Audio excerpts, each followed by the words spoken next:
Hello everyone, this is your educator and mentor Swati Chawla. I welcome all of you on this YouTube channel. So आज की video में हम cover up करने वाले हमारा जो सैम्पल पेपर है that has been released by the CBSE for the session 2024 and 25. ठीक है, जी हाँ, आपने थंबनेल में बिल्कुल सही देखा है, दैट इज न्यू. अब आप सोचोगे कि ये न्यू का मतलब क्या है. एक्चुअली जो है CBSE अपना जो सैम्पल पेपर है वो इस साल का रिलीज कर चुकी थी ऑलरेडी. मैंने इस पर वीडियो भी बनाई थी, ठीक है, और मैंने उसमें सिर्फ लिंक डाला था PDF का. तो आप जब उस लिंक पर क्लिक करोगे तो दूसरा सैम्पल पेपर ओपन हो रहा है और बच्चे कह रहे हैं कि मैम जो आप वीडियो में डिस्कस करो वो सैम्पल पेपर अलग है, लिंक में कोई और है. एक्चुअली CBSE ने जो सैम्पल पेपर पहले अपलोड किया था ना, सेम लिंक पर उन्होंने दूसरा अपलोड कर दिया. बट कोई दिक्कत नहीं है, बिकॉज हमें तो काफी सारे क्वेश्चंस मिल रहे प्रैक्टिस के लिए. So we have to be positive in every situation. इसको आपने यूं नहीं पकड़ना सिर्फ पकड़ के कि अरे क्या है ये CBSE का, कि पहले कोई और सैम्पल पेपर फिर कोई और. नो, हमें तो बेनिफिट ही है ना, बिकॉज हमारे सिलेबस के अकॉर्डिंग हमें और काफी सारे क्वेश्चंस अवेलेबल करा दिए CBSE ने. ठीक है, अगर आपने वो पहले वाला सैम्पल पेपर नहीं देखा तो जरूर देखिएगा. उसका जो लिंक है मैं यहाँ पर आई बटन में ऐड कर दूंगी, आप वहां से चेकआउट कर सकते हो. और इस वीडियो में हम डिस्कस करेंगे हमारा new, that means updated sample paper that has been issued by the CBSE for class 10 information technology subject code 402. So चलिए आइए कर देते हैं वीडियो की शुरुआत. और अब हमने यहाँ पर ओपन कर लिया google.com. सबसे पहले हम CBSE की एकेडमिक वेबसाइट पर जाएंगे, दैट इज cbseacademic.nic.in. यहाँ से आप सिलेक्ट करोगे स्किल एजुकेशन, फिर हम सिलेक्ट करेंगे सैम्पल क्वेश्चन पेपर्स और हम फिर आएंगे सेशन 2024-25 क्लास 10. ये आपका सैम्पल पेपर है और ये आपकी उसकी मार्किंग स्कीम है, राइट. चलिए, सो जरा देखिए हमें सैम्पल पेपर में कुछ इंस्ट्रक्शंस गिवन है, वो हमें क्या कह रहा है. हाँ, आपको ब्लूप्रिंट गिवन है कि आपका जो बोर्ड का क्वेश्चन पेपर होगा मोस्ट प्रोबेबली इसी ब्लूप्रिंट पर बेस्ड रहेगा. मैक्सिमम मार्क्स 50 रहेंगे. टाइम ड्यूरेशन आप लोगों की 2 आवर्स रहेगी. Your paper will be divided into 2. देखो, पार्ट ए और पार्ट बी दो हैं आप लोगों की. Part A is your employability skills, जिसमें आपके 5 यूनिट्स हैं और वो 5 यूनिट्स आपके 10 मार्क्स के आ रहे हैं. बिल्कुल बेसिक से कॉन्सेप्ट्स हैं इसमें, ठीक है. अगर हम बात करें क्वेश्चंस की या फिर वेटेज की, तो कम्युनिकेशन स्किल में एक क्वेश्चन 1 मार्क का है, एक क्वेश्चन 2 मार्क का है. टोटल क्वेश्चंस 2 हो गए, बट टोटल मार्क्स कितने हो गए? 3. सेल्फ मैनेजमेंट में आपके 2 क्वेश्चंस आएंगे 1-1 नंबर के और एक क्वेश्चन आएगा 2 मार्क्स का. दैट मीन्स 2 + 1, ये भी 3 का हो गया. 1 और 1 2 और 2 4, ये आपका 4 मार्क्स का हो गया.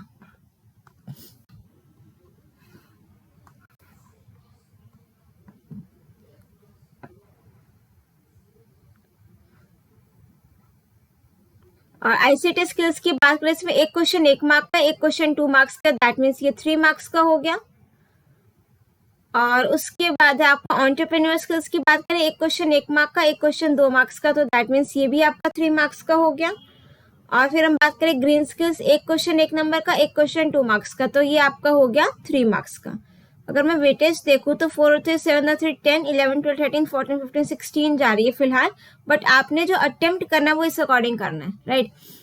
Number of questions to be answer, 1 marks के आपके टोटल 6 क्वेश्चंस होंगे और आपने कोई 4 अटेम्प्ट करने हैं. और उसके बाद 2 मार्क्स वाले आप लोगों के 5 क्वेश्चंस होंगे, you have to attempt any 3. ठीक है, टोटल क्वेश्चंस आपके होंगे 11, you have to attempt any 7. तो ये आपका 10 मार्क्स का बन जाएगा. सब्जेक्ट स्पेसिफिक स्किल्स आपका 40 मार्क्स का है, इंपॉर्टेंट है. सारा syllabus according to latest curriculum that is based on Libre Office, वो ऑलरेडी चैनल पर अपलोडेड है, आप चेकआउट कर सकते हो. ये आपकी वेटेज है, 1 मार्क्स के 6 क्वेश्चन हो गए और ये 2 मार्क्स का एक क्वेश्चन हो गया, 4 मार्क्स का एक हो गया. तो 6 और 4 10 और 2 12 मार्क्स का आपका डिजिटल डॉक्यूमेंटेशन हो गया. मैं यहाँ लिख देती हूँ, ठीक है. हो सकता है वहां पर राइट साइड पर मेरे इमेज हो तो आपको विजिबल ना रहे. और इलेक्ट्रॉनिक स्प्रेडशीट की बात करें तो 6 क्वेश्चन आएंगे 1-1 नंबर के. यहाँ पर 2 क्वेश्चन आएंगे 2-2 मार्क्स के, एक क्वेश्चन आएगा 4 नंबर का. तो 6 और 4 10 4 14 6 और 2 और ये 8. तो 6 और 2 8 और 8 16 मार्क्स का आप लोगों का DBMS से आने वाला है.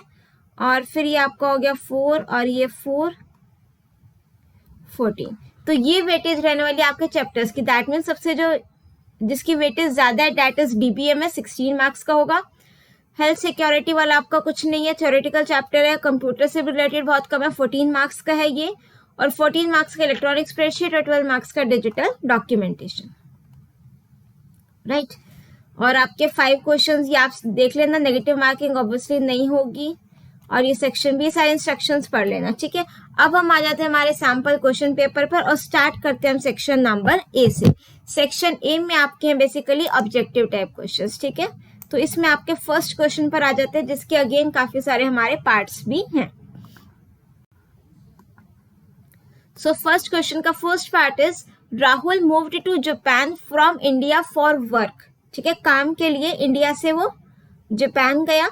However, he struggles to adapt because he is not familiar with Japanese customs and etiquette. Japanese के उसको custom etiquettes के बारे में नहीं पता था और which affects his interactions with co-worker.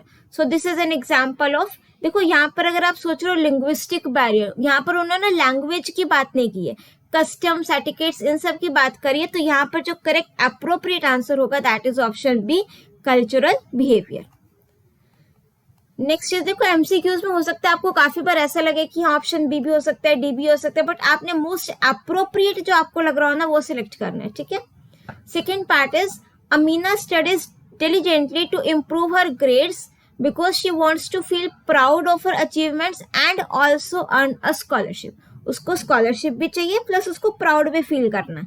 तो what type of motivation is this? Internal होते जो अपने आप अंदर से है, जिसमें आपको किसी चीज का मोटिव नहीं होता, लाइक यहाँ पर स्कॉलरशिप दे रखा है, एक्सटर्नल मोटिवेशन अगर मैं स्कॉलरशिप की बात करूँ, और ये कह रहा है वांट्स टू फील प्राउड, ये आपका इंटरनल मोटिवेशन है। तो correct answer is option C, that is both internal and external motivation. Next is part third. Rajesh launches a new app but it fails to attract users and he faces financial losses.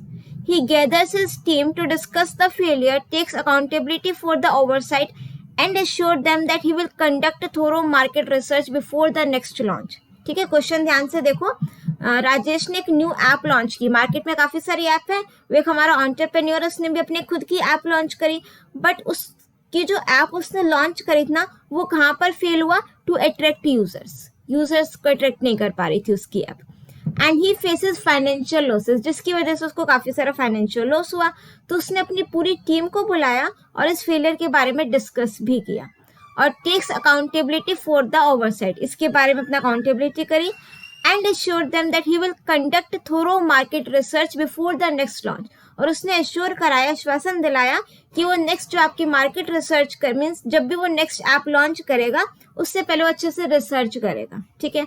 तो अब उसने आपने बताना है कि उसने क्या किया, takes responsibility for his mistake, उसने अपनी मिस्टेक की रिस्पॉन्सिबिलिटी ली, किसी पर ब्लेम तो नहीं किया। Thinks before making a decision लेने से पहले सोचना। Doesn't give up is innovative, देखो मोस्ट अप्रोप्रिएट चुनना है, इनोवेटिव आइडिया तो इसमें इसने कुछ नहीं लगाया, ठीक है, तो ये तो है नहीं। डज नॉट गिव अप आप कह सकते हो, बट कि भाई वो गिव अप नहीं कर रहा है, एक बार फेल हो गया दोबारा से कर रहा है, बट हमें तो एक दो बार का दिखाया ना, एक दो बार में कौन गिव अप करता है। डज नॉट गिव अप तो तब आता है जब 10 बार आप फेल हो जाते तो हम सोचते कि हाँ वो गिव अप नहीं कर रहा, ये भी नहीं आएगा। Thinks before making a decision, यहाँ पर वो डिसीजन ऑलरेडी ले चुका है, ठीक है। सो जो correct most appropriate answer that is takes responsibility for his mistake. जो मेन यहाँ पर क्वेश्चन घूम रहा है ना चारों तरफ, वो किसके अराउंड घूम रहा है कि उसका जो फेलियर हो गया, आपने अट्रैक्ट यूजर्स को अट्रैक्ट नहीं करवाया, तो दैट मीन्स उसने कहीं ना कहीं मिस्टेक करी है और उस मिस्टेक की रिस्पॉन्सिबिलिटी भी वो ले रहा है। So correct answer is option A. Now next is fourth part. Which of the following best describes self-management? Self-management में आपका आता है the ability to ignore emotions and focus solely on task. Ignore emotions, no. Ability to control one's emotions, thoughts and behavior in various situations. The ability to manage time efficiently without considering feelings. Ability to manage time efficiently without considering, क्यों हम feelings को क्यों ना consider करें। The ability to rely on others, औरों पर तो depend रहना ही नहीं है। So correct answer is option B, that is the ability to control one's emotions, thoughts and behaviour in various situations, right. So I think ये चारों आपको समझ में आ चुके हैं। अब हम आ जाते हैं इसी के फिफ्थ पार्ट पर।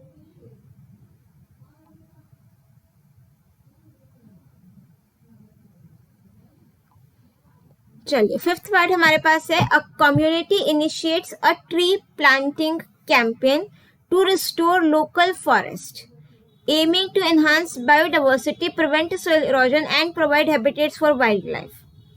This initiative also includes educating residents about sustainable land use practices to protect their natural environment.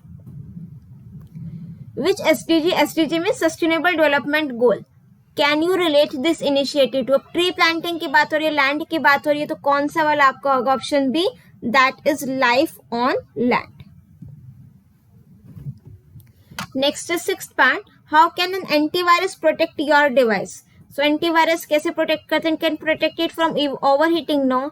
It can increase its performance, it can prevent data from getting corrupt, it can back up data. ठीक है, अब देखो antivirus की बात हो रही है तो मैं यहाँ पर डेटा बैकअप वाला कंसेप्ट भी नहीं अप्लाई करूंगी. ठीक है, और हाँ, अगर एंटीवायरस अगर आप लगा रहे हो तो वायरस नहीं होंगे तो कहीं ना कहीं परफॉर्मेंस इंक्रीज होती है, एफिशिएंसी इंक्रीज होती है. बट जो best answer that is it can prevent data from getting corrupt. अगर करप्ट ही नहीं होगा तो ऑब्वियसली एफिशिएंसी अपने आप इंक्रीज होएगी. So correct answer is option C, it can prevent data from getting corrupt. इसमें आपके 6 पार्ट थे और आपको अटेम्प्ट करने थे any 4. Next is question number 2, answer any 5 out of the given 6 questions. अब 6 में से आपको कितने अटेम्प्ट करने हैं? 5. विच फीचर, ये आपका सब्जेक्ट स्पेसिफिक स्किल से रिलेटेड है. Which feature in Writer allows you to apply the same style to multiple words scattered throughout the document? एक ही स्टाइल आपको काफी जगह अप्लाई करना है. So correct answer is option B, that is fill format option. Which features allows you to jump to a different document? अब jump to a different document पढ़ते ही मेरे माइंड में क्या आंसर आ जाना चाहिए? हाइपरलिंक. अभी मैंने ऑप्शंस देखे भी नहीं है वैसे तो. ठीक है, which feature allows you to jump to a different document, spreadsheet और website from within a document? So jump कर रही हूँ मैं एक लोकेशन से दूसरी लोकेशन पर, उसका आंसर आपका क्या होगा? Hyperlink. How many levels of heading does LibreOffice Writer support? So LibreOffice Writer में मेरे पास टोटल 10 headings levels हैं. Which of the following is not true about a template? Not true that means आपको बताना है कि कौन से स्टेटमेंट जो है वो यहाँ पर फॉल्स है. The styles and formatting feature can be reused, कर सकते हैं. LibreOffice provides online templates, provide करते हैं. Templates can have headings, text format, style, page number, header and footer. Correct. We cannot create our own template. ये statement false है, आपको false ही बतानी थी. सो correct answer is option D, we can create our own templates. Next is fifth part. Radha is planning a school event and wants to decide how much money to allocate for different activities. Like games को कितना देना है, food को कितना देना है, पैसा decoration के लिए कितना लगाना है. She creates several different budget plans to see how changing the amount for each category affects the total expenses. Means उसने अपना एक पूरा बजट प्लान बनाया डिफरेंट चीजों को लेकर के कि अगर मैं गेम्स पर इतना कर रही हूँ, फूड्स पर इतना लगा रही हूँ, डेकोरेशन पर इतना लगा रही हूँ तो मेरे टोटल एक्सपेंसेस कितने रहेंगे. अगर मैं गेम्स पर इतना लगा रही हूँ और उस पर डेकोरेशन पर इतना लगा रही हूँ तो क्या इफेक्ट रहेगा, ये सब. ठीक है, so how can Radha efficiently compare the different budget plans for हर school event in the same spreadsheet? Right. So यहाँ पर अब by writing down each budget on paper, IT पढ़ रहे हैं तो पेन पेपर से तो हम कुछ नहीं करने वाले. By using what if scenario feature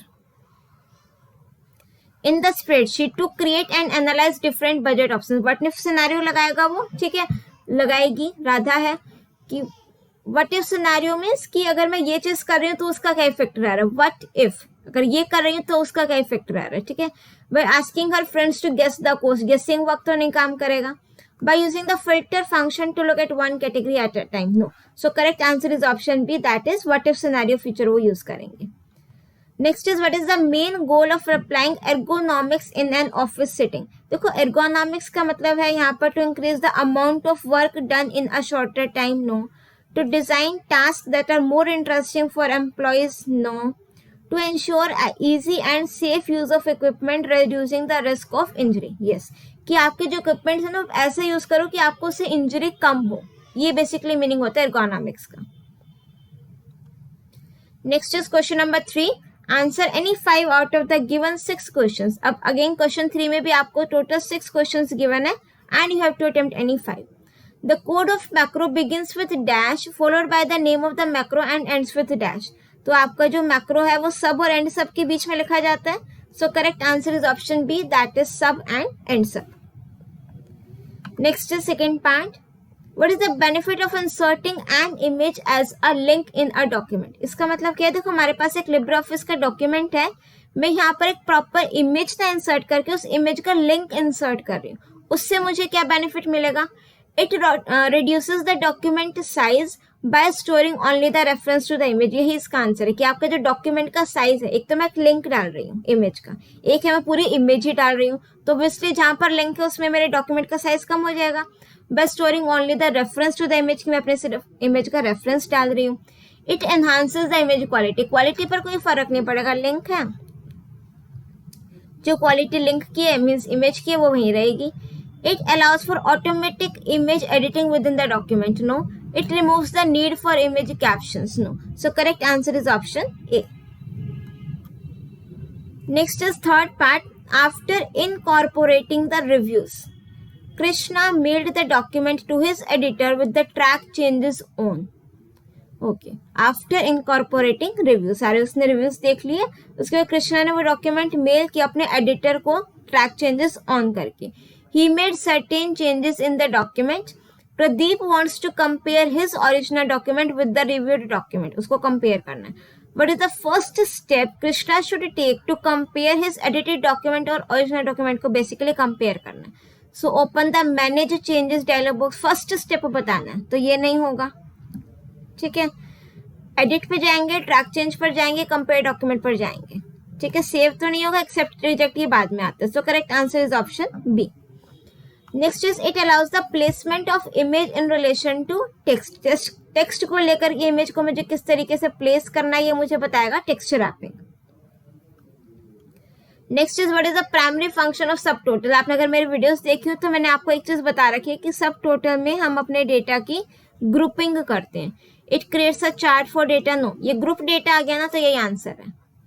it automatically groups data and applies common functions like sum average, ठीक है। सब टोटल में सब अपने डेटा की ग्रुपिंग कर रहे हैं। ग्रुपिंग इन द सेंस कि मेरे पास क्लास 12th के सारे स्टूडेंट्स हैं, सारी स्ट्रीम के। मैंने बोला कि मेरे को ये बताओ ह्यूमैनिटीज के अलग अलग कितने हैं, नॉन मेड के कितने हैं, मेडिकल के कितने हैं, कॉमर्स के कितने हैं। दैट मीन्स मैं ग्रुपिंग कर रही हूँ, तो यहाँ पर मैं सब टोटल अप्लाई करूंगी।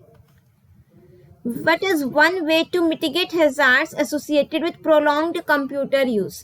तो अगर मैं काफी लंबे समय तक कंप्यूटर को यूज कर रही हूँ तो कौन सी ऐसी चीज है, मिटिगेट हैजार्ड मीन्स कि वो कम हो सके एक तरीके से। मीन्स अगर मैं प्रोलॉन्ग कंप्यूटर यूज भी कर रही हूँ तो स्क्रीन की ब्राइटनेस तेज करने से तो कुछ नहीं होगा, स्ट्रेचिंग एट रेगुलर इंटरवल्स और doing simple yoga, small screen रखने से भी कुछ नहीं होगा, फिक्स्ड पोजीशन पे बैठने से कुछ नहीं होगा।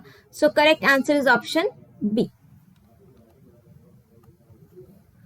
Next is question number 4। Question 4 मुझे कहता है a dash hyperlink stores the location with respect to current location. Current location की बात है तो रिलेटिव हाइपरलिंक। एब्सोल्यूट कब होता है, जब वो फ्रॉम रूट लोकेशन होता, ठीक है, from the top most directory.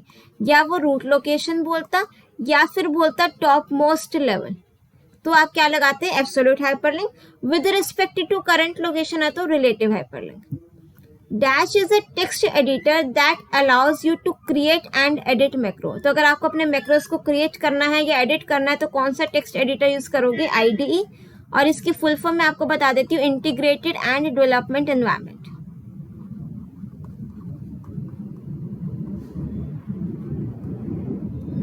Right, integrated and development environment. Right, next is third part. Which of the following best defines information? Information बताना क्या होता है। Unprocessed raw facts, no, unprocessed तो कुछ नहीं होता। Processed data को हम information बोलते हैं। Organized and processed data that provides meaningful insight, yes. Audio, video, graphics stored without any processing, without any processing आ गया तो no. A collection of unrelated raw facts, no. So correct answer is option B. Next is fourth part. What does referential integrity in a database ensure? Referential integrity क्या बताती है हमें कि all primary keys are unique across the database. Okay, but ये referential integrity नहीं बताता, ठीक है। All fourth part है ना, all records in a table must have a value in every column. Every foreign key value must match a primary key in the referenced table or be null. ये इसका answer है। Referential integrity हमें क्या बताता है कि जो भी आपकी foreign key value primary key value से मैच करनी चाहिए या फिर वो नल होएगी, ठीक है। What should you do with the problem of dry eyes? अगर आपकी ड्राई आईज होती है तो forget to blink, no. Rest eyes periodically and do simple eye exercise, इसको हम ऑप्शन में रख सकते हैं। डू एक्सरसाइज और ब्लिंक द आईज।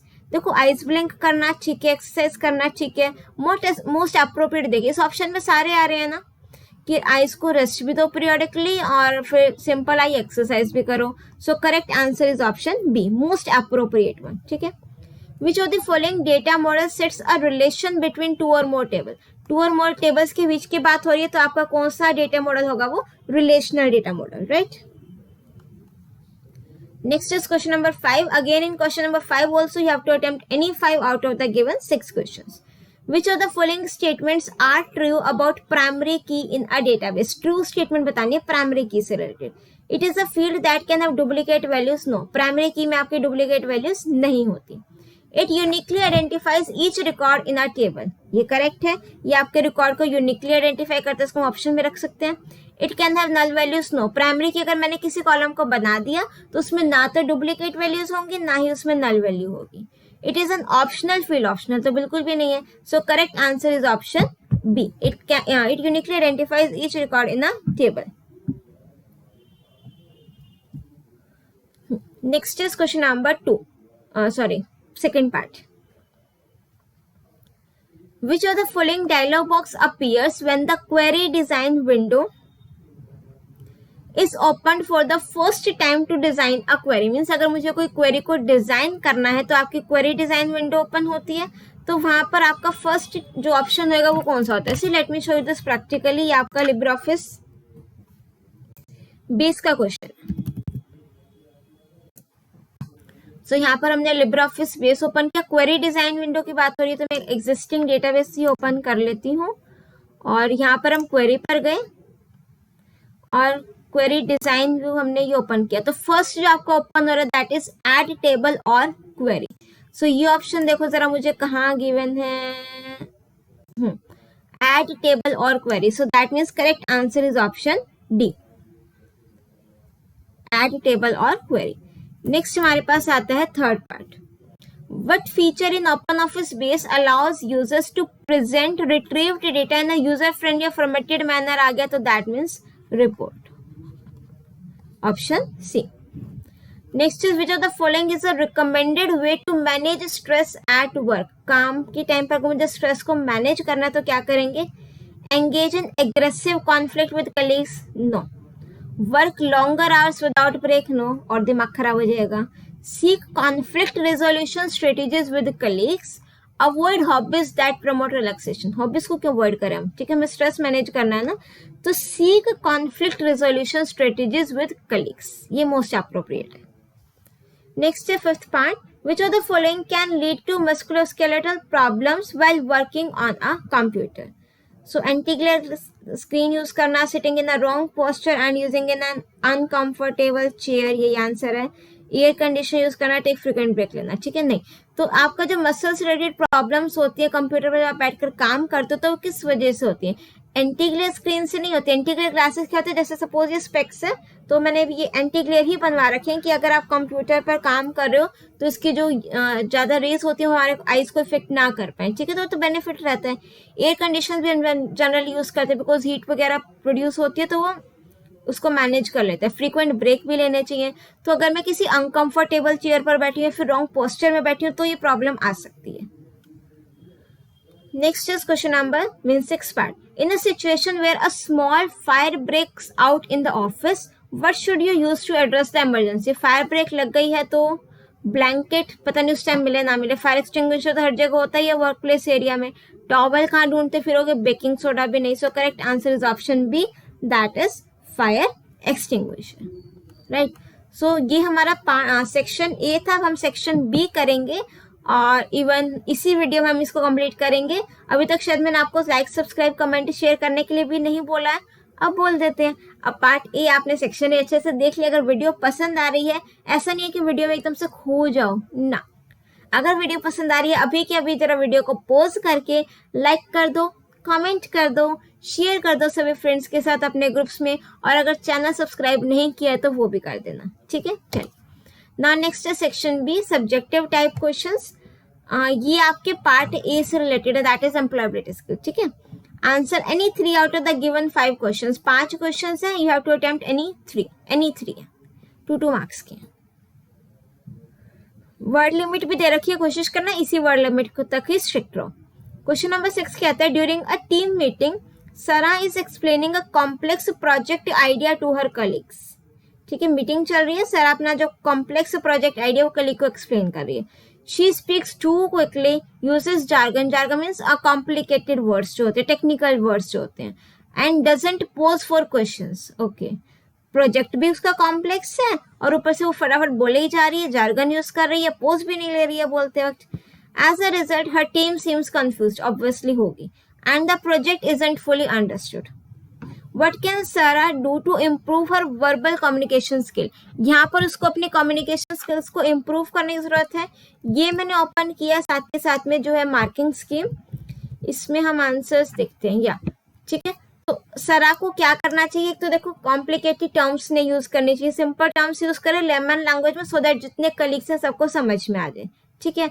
प्लस जो भी वो बोल रही है क्लियरली बोले, जहां पर उसको लग रहा है पोज देना पोज दे, बीच बीच में कलीग्स से फीडबैक ले, कोई क्वेश्चंस हो क्वेरीज हो वो पूछे, कॉन्फिडेंट रहे, आई कॉन्टेक्ट मेंटेन रखे, ये सब उसने करना है, ठीक है। So think before you speak, think about most effective way to make your listeners understand the topic, कि आप देखो कि बहुत इफेक्टिव तरीका कौन सा है कि आपके जितने भी लिसनर्स या कलीग्स बैठे हैं सारे आपके प्रोजेक्ट के आइडिया को अच्छे से सुने और समझे, ठीक है। आप एक स्क्रिप्ट प्रिपेयर कर सकते हो कि आपने जो जो एक्सप्लेन करना है पहले लिख लो उसको, कंसाइज और क्लियर, कंसाइज में कम शब्दों में पूरी बात बोल देना, ठीक है। Speak clearly, loudly and at moderate speed, फटाफट बड़बड़ बड़ कर नहीं बोलना है। Be sure the information you want to share is to the point बोलना है। Do not repeat the same sentences, सामने वाले को बोर नहीं करना है एक ही चीज बार बार बोल के, ठीक है ना। कॉन्फिडेंस रखो, अपना कॉन्फिडेंट रहेगी, बॉडी लैंग्वेज सही से मेंटेन करनी है, फ्रेंडली रहना है, ये सब, ठीक है। इसको मैं यहाँ से एक बार क्लोज कर दूं। Next is question number 7, what are the functions of entrepreneur. Functions लिखने एंटरप्रेन्योर के तो कोई भी लिख सकते हो।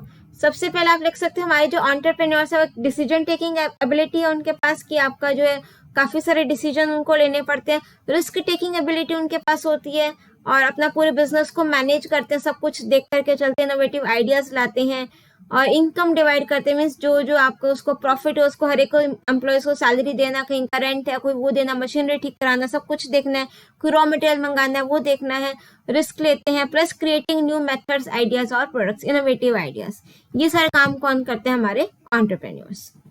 Next is list the various ways you can use to protect your data. अगर आपको अपने डेटा को प्रोटेक्ट करना है तो आप किस तरीके से करोगे, ठीक है।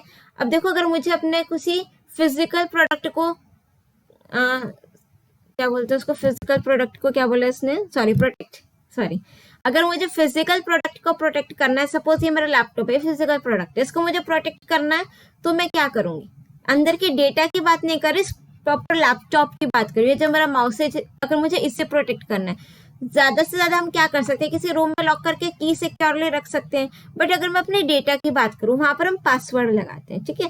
सो आप अपना स्ट्रॉन्ग पासवर्ड यूज करो। पासवर्ड ऐसा हो combination of lower case alphabets, upper case, special characters, mixture of all these digits, ये सब यूज करो।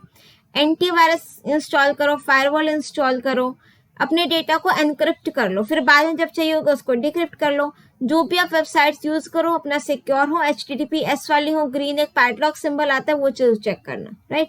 इस तरीके से अपने डेटा को प्रोटेक्ट कर सकते हैं। Next is question number 9, Riya a class 10 student feels stressed with her exam preparation, extra curricular activities and family commitment। अगर आप भी रिया की तरह काफी स्ट्रेस ले रहे हैं तो प्लीज छोड़ दीजिए, ठीक है। स्ट्रेस लेने से कुछ नहीं होता है, इवन हम अपना 100% भी नहीं दे पाते उस चीज में, ठीक है ना। तो उसको किस किस चीज का स्ट्रेस है, एग्जाम के प्रिपरेशन का, एक्स्ट्रा करिकुलर एक्टिविटीज, और फैमिली से जो कमिटमेंट कर रखे होंगे मार्क्स को लेकर के मदर फादर से वो। So how can tracking time help her. Tracking time means कि अगर वो टाइम को अच्छे से ट्रैक करे, मैनेज करे, तो वो उसको किस तरीके से हेल्प करेगा। सो ट्रैकिंग टाइम हेल्प्स टू, अगर वो अच्छे से टाइम को ट्रैक रखती है, मैनेज करके रखती है, तो identify time wasting activities and unproductive habits, जो उसको लग रहा है कि जिस चीज से मेरा टाइम वेस्ट हो रहा है उसको पता लग जाएगा। अनप्रोडक्टिव हैबिट्स जहाँ पर उसको लग रहा है उसका मुझे फ्रूटफुल रिजल्ट नहीं मिल रहा, वो उसको सैग्रीगेट कर दे, उसको हटा देगी। Improve time management for studies and task, time management अपना और इम्प्रूव करेगी। बैलेंस करके चलेंगे हर चीज को, एक्स्ट्रा करिकुलर एक्टिविटीज को भी, पर्सनल टाइम को भी और एकेडमिक्स को भी, तीनों को। Allocate time for relaxation and self care, relaxation का भी टाइम निकालेगी। सेल्फ केयर काफी लोग भूल जाते हैं, इतने बिजी रहते हैं ना अपनी लाइफ में, सेल्फ केयर भी जरूरी है। Achieve academic goals more efficiently and reduce stress before exam, ठीक है। एकेडमिक गोल्स को अचीव करना प्लस एग्जाम से पहले अपने स्ट्रेस को रिड्यूस करना। आप भी जब एग्जाम देने जाएंगे तो मेक श्योर कि आप स्ट्रेस फ्री होकर के बैठो, तभी आप अपना 100% दे पाओगे। Next is why has united nations has made the 17 sustainable development goals. So यहाँ पर एक चीज तो है कि आप लोगों का जो यूनाइटेड नेशंस ने आपके 17 सस्टेनेबल डेवलपमेंट गोल्स बनाए, वो क्यों बनाए, ठीक है।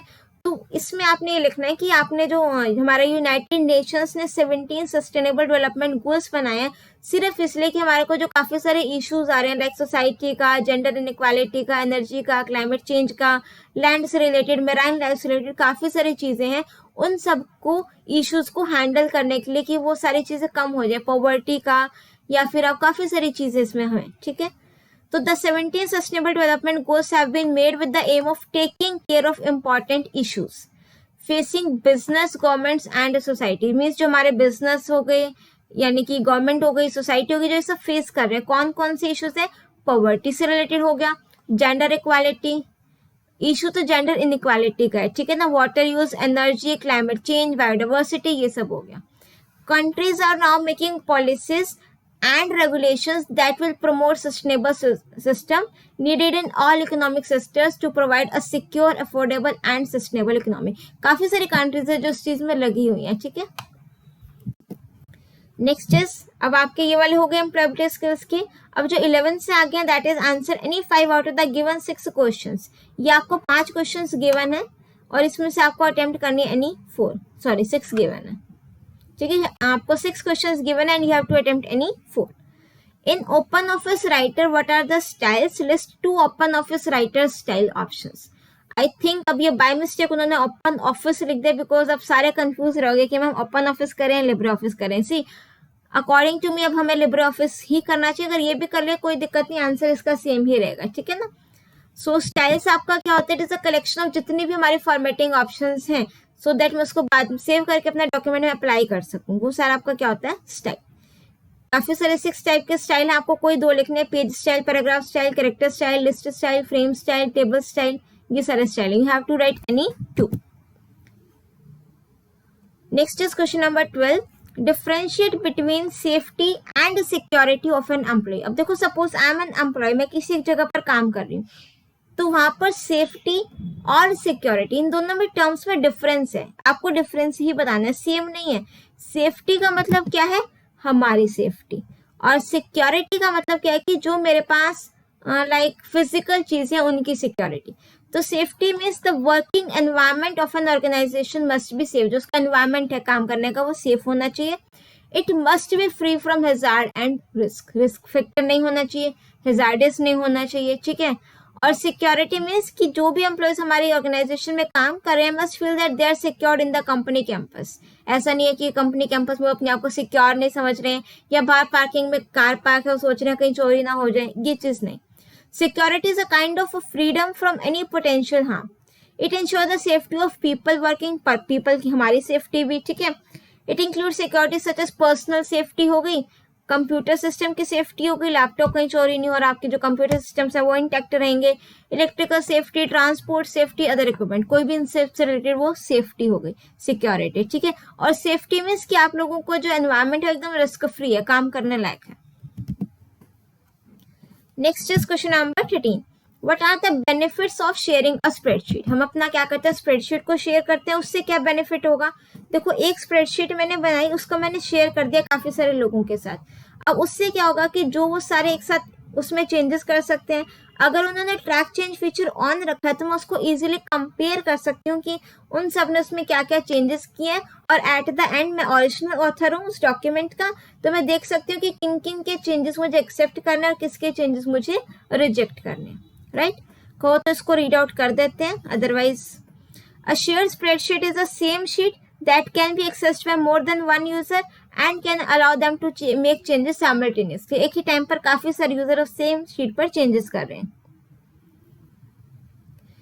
It saves the trouble of keeping track of multiple copies। अगर मैं एक कॉपी ना दूं, सबको डिफरेंट दूं, मैं ही पागल हो जाऊंगी सबको कंपेयर करते करते किसने क्या क्या चेंजेस किया, ठीक है ना। सो शेयरिंग अलाउज वर्किंग, कोलैबोरेशन में काम होता है, so that everyone can contribute, make changes and view it. Next is Guneet has completed his assessment in 4 subjects, उसको मार्क्स मिल गए और रिसीव द मार्क्स। 75 उसके मैथ्स में है, यहाँ पर हम लिख लेते हैं मैथ्स में उसके 75 है, 68 उसके साइंस में है, 82 उसके इंग्लिश में है और 70 उसके हिस्ट्री में है। The students need to achieve an overall aggregate of 75% उसको चाहिए, ऑल 5 की बात हो रही है। And 5th subject is geography. So which calc tool and menu option he can use to check how many marks he has to score in the 5th subject to get the required percentage। अब देखो एक variable unknown है, तो एक variable अगर unknown हो तो हम कौन सा यूज करते हैं, गोल सीक। अगर आपको यहाँ पर एक से ज्यादा मिसिंग होते हैं, लाइक हिस्ट्री और ज्योग्राफी का नहीं पता होता, तो मैं वहां सॉल्वर यूज करती। ये अगर क्वेश्चन में होता है कि मुझे अपने रिजल्ट को मैक्सिमाइज या मिनिमाइज करना है, तो वहां भी हम सॉल्वर यूज करते हैं, ठीक है। बट ऐसा कुछ नहीं बोला है, एक ही सब्जेक्ट के मार्क्स नहीं पता, दैट इज ज्योग्राफी, तो यहाँ पर हम क्या यूज होगा, टूल गोल सीक, और जो मेन्यू यूज होगा that is tools menu. Which Calc tool, that means goal seek, और menu option tools menu. Next is question number 15। In a database why is it important to create relationship between the table. तो हम database में 2 tables के बीच में अपना वो relationship बनाते हैं, वो इसलिए बनाते हैं कि while working with multiple tables we need to check the redundancy और inconsistency, कि हमारा जो डेटा है वो रिडेंडेंट ना हो, प्लस हमारा जो डेटा है उसमें कहीं पर भी कोई भी इनकंसिस्टेंसी ना हो। What is occupational overuse syndrome? What are the causes for it? Occupational overuse syndrome means आप जहाँ पर काम कर रहे हैं, repetition strain injury भी इसको बोलते हैं, काम करते टाइम आपको कुछ इंजरी हो गई है वहां पर। It is a collective term for a range of conditions characterized by discomfort or persistent pain in muscles में पेन हो गया, टेंडननेस हो गई है, सॉफ्ट टिश्यूज कोई भी दिक्कत हो रही है, with or without physical manifestation. It is usually caused by work and is associated with repetitive movement, sustained or constrained posture and or forceful movement। कि आप गलत पोस्टर लेकर बैठे फिर कोई दिक्कत हो गई, मीन्स ऑक्यूपेशनल को रिलेटेड, आप काम उनका करो अपने जो वर्क प्लेस एरिया वहां का, तो उस काम को करते करते कोई दिक्कत हो रही है, that is occupational overuse syndrome. Next आपके लॉन्ग क्वेश्चन आंसर स्टार्ट हो गए हैं 4 मार्क्स वाले, ठीक है। इसमें भी ऐसा कुछ नहीं है कि आपको कुछ पेजेस भर के आने हैं, नो, 4 पार्ट से रखे, एक लाइन के आंसर होंगे उनके भी। Answer any 3 out of the given 5 questions in 50 to 80 words, ठीक है। Question number 17। A team of writers is collaborating on a report. Team of writers, okay, काफी सारे राइटर्स की टीम है मेरे पास, आपस में कोलैबोरेट हो रही है। कोलैबोरेट मींस इकट्ठे बैठ करके कुछ वो काम कर रहे हैं अपना, ठीक है। In using a word processing software with a track change feature वो अपना यूज कर रहे हैं। One writer creates the initial draft, एक ने अपना इनिशियल ड्राफ्ट बना दिया, which then needs to be reviewed and edited by the rest of the team, बाकी सबने उसको देखना है। So why is the track change feature essential for collaborative document editing. अब देखो काफी सारे लोग वहां पर काम कर रहे हैं, तो ट्रैक चेंज काफी पावरफुल टूल है, मीन्स अगर सारे उसमें एक साथ चेंजेस कर रहे हैं तो मुझे पता लग जाएगा कि सबने क्या क्या चेंजेस किए, किस ऑथर ने, किस रिव्यूअर ने क्या क्या चेंजेस किए हैं। तो at the end as an original author में उसमें जो है चेंजेस को एक्सेप्ट या रिजेक्ट करना है वो मैं इजीली कर सकती हूँ। So track change is a powerful tool that makes the process of commenting, editing or reviewing a document easy between multiple users. A document created by one user needs to be reviewed and edited by other users, ठीक है। अगर कोई modifications होती हैं तो आपका जो original document है वो लॉस हो जाएगा, इसलिए हम ट्रैक चेंज फीचर यूज करते हैं कि जो भी उसने चेंजेस करने वो हाईलाइट हो जाते हैं, सो दैट में बाद में जो आपका ओरिजिनल ऑथर है वो उसको एक्सेप्ट या फिर रिजेक्ट कर सके। Next is B part, which menu option can be used to access this feature। तो ट्रैक चेंज के लिए मेरे पास कौन सा मेन्यू है, आप यहाँ पर व्यू मेन्यू में जाओगे, फिर आप टूल बार्स में जाओगे और फिर आपको यहाँ पर ट्रैक चेंजेस का ऑप्शन मिलेगा। दिखाएं आपको कि वहां पर है या नहीं है। इसके लिए मुझे लिब्रे ऑफिस कैल्क ओपन करना पड़ेगा।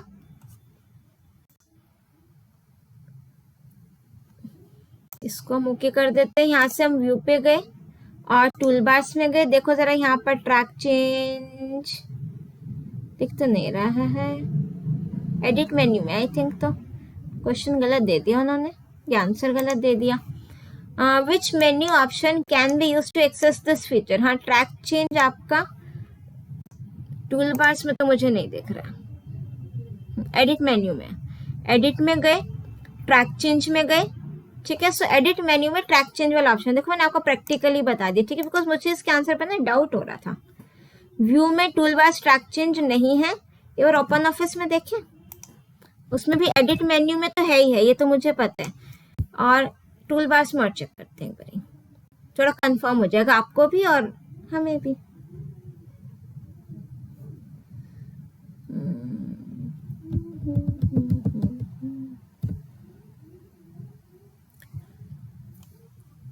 व्यू में गए, टूल बार में गए, यहाँ पर भी आपका कस्टमाइज भी दे रखा है इसमें, तो जो आपको चाहिए हो, है ना।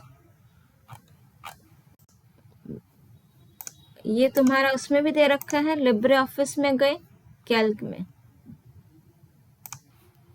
View, tool bars,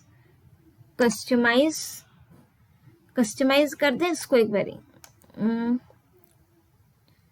type two search, track change लिख देते हैं। ये सारे ट्रैक चेंज के ऑप्शंस आ गए, है ना। तो टारगेट आपका हो गया एडिट में जाकर के, ठीक है। सो बेसिकली जो सीधा सीधा सा मुझे मेन्यू मिल रहा है ना, that is edit menu. Edit में गए और फिर ट्रैक चेंज में गए, ठीक है। सो अकॉर्डिंग टू मी आपका जो इसमें जो सीबीएसई ने आंसर दिया that is view, tool bars और ट्रैक चेंज, बट मेरे अकॉर्डिंग इसका आंसर होना चाहिए एडिट में गए और फिर ट्रैक चेंज, ठीक है। आपके अकॉर्डिंग क्या होना चाहिए वो भी बता देना कमेंट करके। मेरे अकॉर्डिंग एडिट में गए और फिर आपका क्या हो गया, ट्रैक चेंज का option. Can reviewers add comment? Yes, हमारे जो रिव्यूअर्स होते हैं वो अपना कमेंट्स को ऐड कर सकते हैं। Once the changes are made by all the reviewers who can accept और रिजेक्ट द ओरिजिनल ऑथर, जो होगा वो आपका जो है चेंजेस को या तो एक्सेप्ट करेगा या फिर क्या करेगा, रिजेक्ट करेगा। तो यस हो गया और ओरिजिनल ऑथर, ठीक है। चलिए, now next is question number 18। Question 18 हमें कहता है कि अ class 10 student is participating in a school competition where they need to analyze the performance of different sports teams based on match scores and statistics. Class 10 का students हैं, वो school competition participate कर रहे हैं जहाँ पर उसको एनालाइज करना है। डिफरेंट स्पोर्ट्स की टीम्स हैं, ठीक है, बास्केटबॉल की हो गई, क्रिकेट की हो गई, हॉकी की हो गई, based on the match score और स्टैटिस्टिक्स। स्टूडेंट ने डेटा कलेक्ट किया सेवरल मैचेस का और नीड्स टू कैलकुलेट, उसको एवरेज कैलकुलेट करना है, रैंकिंग निकालनी है, चार्ट्स बनाने हैं। How are macros in Calc helpful to? बिल्कुल मैक्रोज हेल्पफुल रहेंगे यहाँ पर। उसने क्या करना है, एक बार मैक्रो वो बना करके रिकॉर्ड कर लेगा किस किस चीज का जो उसको काम करना है, एवरेज कैलकुलेट करना है, रैंकिंग निकालनी है, और क्या करना था, एवरेज निकालना है, रैंकिंग निकालनी है और चार्ट्स बनाने, ठीक है। सो इन कामों को वो एक बार करके मैक्रो बना करके सेव कर लेगा, फिर जब उसको रिक्वायर रहेंगे तो वहां पर अपना मैक्रो रन कर देगा। How to enable macro in Calc, ठीक है। हाँ, ये मैक्रो अनेबल करने का ऑप्शन देखो जरा आप लोग। मैक्रो कैसे अनेबल करते हैं, सबसे पहले टूल्स में जाओगे, ऑप्शंस में जाओगे, लिब्रे ऑफिस पे जाओगे। हम यहाँ पर आ गए, इसमें मैंने आपको जो प्रैक्टिकली करके दिखाया था, मीन्स जो हमारी वीडियो करी थी तब मैंने आपको बताया था मैक्रोस कैसे अनेबल करते हैं। सो यहाँ पर आप सबसे पहले टूल्स मेन्यू में जाओगे, उसके बाद यहाँ पर आप ऑप्शंस में जाओगे, फिर ऑप्शंस में जाने के बाद यहाँ पर आपको एक लिब्रे ऑफिस का ऑप्शन मिल रहा है।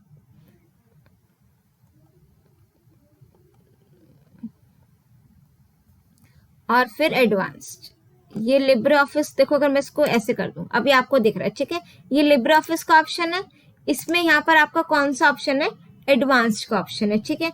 यहाँ पर जाने के बाद आप देखो, observe the optional feature, this one, ये वाले जो ऑप्शनल फीचर्स हैं, ठीक है। अनेबल मैक्रो रिकॉर्डिंग, ये मैंने पहले अनेबल कर दिया था, ठीक है। तो आपने इसको क्या करना है, टिक करना है, तो यहाँ से आपका जो मैक्रो है वो अनेबल हो जाएगा। डन। इसका आंसर देखिए जरा, टूल्स पर गए, ऑप्शंस पर गए, लिब्रे ऑफिस पर गए, एडवांस पर गए, observe the optional features, two options are not checked mark, put the check mark on the option enable macro recording, ठीक है। Is a solution into word a valid macro name? No. यहाँ पर आपका special character आ गया ना, star symbol, तो ये आपका वैलिड मैक्रो नेम नहीं है। Mention any one operation which can not be recorded by macro. So अगर आप कोई भी विंडो को ओपन कर रहे हो या स्विच कर रहे हो तो वहां पर आपका जो है मैक्रो उस चीज को रिकॉर्ड नहीं करता। और भी काफी सारी चीजें, लिस्ट है पूरी कि जो जो चीजें मैक्रो रिकॉर्ड नहीं करता, आप कोई भी लिख सकते हो। A health clinic is developing a patient management system to streamline patient intake, appointment, and medical record. They need to implement form for various purposes, including new patient का registration, appointment scheduling, and updating medical histories. What is the use of form in DBMS? ठीक है, form आपका इसमें कहाँ पर use होगा, हम एक तरीके से उसमें एंट्री करा लेंगे कि नेम क्या है, ये सारी details. That has a user friendly interface होता है, way data can be entered and seen in an attractive and easy to read format. What is the different ways to create form in DBMS? तो अगर मुझे data frame नहीं, sorry, form create करना है database में, तो मैं या तो विजार्ड के थ्रू कर सकती हूँ या फिर यूजिंग डिजाइन व्यू। नेक्स्ट है third part, where can we find various tools to edit or to add or edit controls on the form? अगर आपको ये सारे करने हैं तो मेरे पास एक फॉर्म कंट्रोल टूल बार होता है, उसकी हेल्प आप यहाँ पर ले सकते हैं, forms control tool bar, right. Next है third D part, what is the use of records tool bar in a form? Record tool bar में रिकॉर्ड से रिलेटेड सारे ऑप्शंस रहते हैं, जैसे नेविगेशन ऑप्शंस होते हैं ना, फर्स्ट रिकॉर्ड पर जाना, लास्ट पर जाना, प्रीवियस पर जाना, नेक्स्ट पर जाना, ये सारी चीजें। Navigation control buttons in the extreme left, with the help of these buttons we can traverse and view the records in the file. Next is what point should be included in fire prevention plan in the office?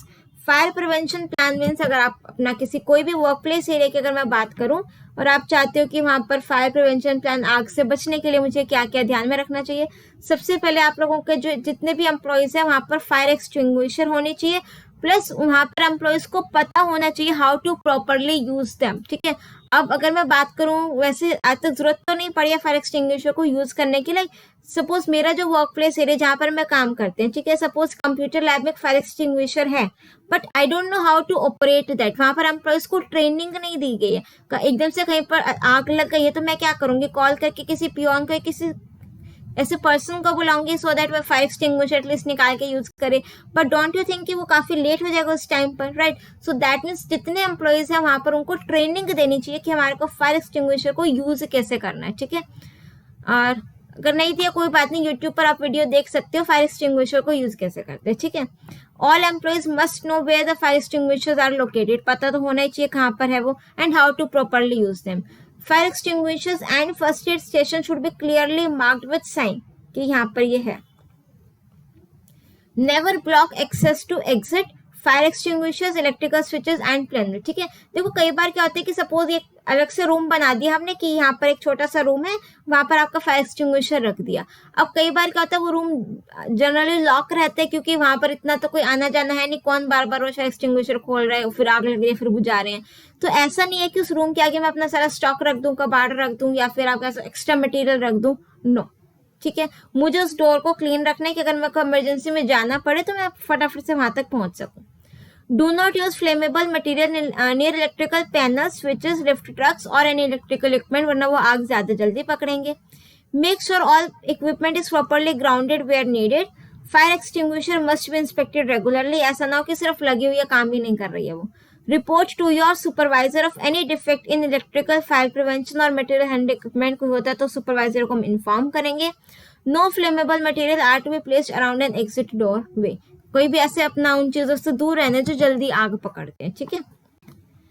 Next is question number 21. This is the last question I think. Your cousin runs a small book store and wants to maintain an inventory of books. Inventory mean stock, कि कौन सी book कब आई, कब गई, कितनी issue, ये सब. He needs to record information such as book का title हो गया, बुक का ऑथर हो गया, ISBN नंबर हो गया, पब्लिकेशन डेट हो गया, प्राइस हो गया, स्टॉक लेवल हो गया. However, he is not familiar with database management system. Explain the following concepts to help him understand the DBMS. So आपने उसको बताना है अपने कजन को कि what is DBMS. So DBMS basically generally कुछ नहीं, एक सॉफ्टवेयर है जिसके थ्रू अपना डेटा को क्रिएट कर सकते हैं, मैनेज कर सकते हैं, मैनिपुलेट कर सकते हैं, काफी सारे ऑपरेशन हम उस पर अप्लाई कर सकते हैं. बेसिकली हमारा डेटा रिट्रीवल इजी हो जाता है. Next is what are the advantages of using DBMS. DBMS को यूज करने के एडवांटेजेस क्या क्या है? हमारा डेटा एक्यूरेट रहेगा, कंसिस्टेंट रहेगा, उसमें जो है रिडंडेंसी नहीं होगी, डेटा सिक्योर होगा, बैकअप ले सकते हैं. ये सारे आपने लिखने. Name any two database program that can be use to create a table and store data according to his requirement. So यहाँ पर आप कोई भी दो अपना डेटाबेस प्रोग्राम के नेम लिख सकते हो. लिब्रे ऑफिस बेस भी लिख सकते हो, ओपन ऑफिस बेस हो गया, MySQL बेस हो गया और लिब्रे ऑफिस बेस हो गया. Any two. Next is which field can be set as a primary key. Primary key में जो हर एक रिकॉर्ड के लिए यूनिकली आइडेंटिफाई करे. ठीक है, बुक का टाइटल रिपीट हो सकता है, ऑथर हो सकता है, एक ही ऑथर ने मल्टीपल बुक लिखी हो. ISBN हर एक बुक का अलग होता है, ISBN एक नंबर होता है. ठीक है, सो ये हर एक बुक का अलग होगा. तो which field can be set as a primary key. So यहाँ पर मैं अपना जो ISBN वाला जो कॉलम है, फील्ड है, उसको मैं क्या करूंगी, as a primary key set करूंगी. देखो यहाँ पर इन्होंने दिया ISBN international standard book number can be set as a primary key. But यहाँ पर अगर मैं ध्यान से देखूँ ISBN, अब आई डोंट नो कॉलम का नेम इन्होंने यहाँ पर कॉलम के नेम लिख रखे हैं, जस्ट ऐसे लिख रखा है. तो अगर आप दोनों लिखोगे मीन्स ISBN लिखो, ISBN लिखो, बोथ विल बी कंसीडर्ड. ठीक है, सो जनरली अगर मैं बात करूँ ISBN आपका इंटरनेशनल स्टैंडर्ड बुक नंबर होता है, हर एक बुक का यूनिक होगा. इसको आप as a primary key set कर सकते हो और ये आपके रिकॉर्ड को यूनिकली आइडेंटिफाई कर देगा. ठीक है, so that's all for this sample paper, this video. I hope आपको सारे के सारे क्वेश्चन समझ में आ गए होंगे, कोई डाउट नहीं बचा होगा. आप प्लीज एक बार हमारा चैनल विजिट कीजिए. आपको लिब्रे ऑफिस के बेस पर सारे के सारे चैप्टर्स विद NCERT सॉल्यूशन सब कुछ according to latest curriculum channel पर ऑलरेडी अपलोडेड है. ऑलरेडी आप लोग बहुत प्यार और अपना सपोर्ट दे रहे हैं उस प्लेलिस्ट को, और आगे भी देते रहिएगा. अगर अभी तक शेयर नहीं किया तो कर दीजिएगा. ये वीडियो कैसी लगी please share your views in the comment section as well. Video को लाइक नहीं किया तो कर दीजिएगा, चैनल सब्सक्राइब नहीं किया तो वो भी कर दीजिएगा. आप लोगों के लिए फ्री है बट हमें काफी ज्यादा उस चीज से मोटिवेशन मिलता है. सो मिलते हैं नेक्स्ट वीडियो में. Till then keep watching, keep smiling, keep studying. Bye bye.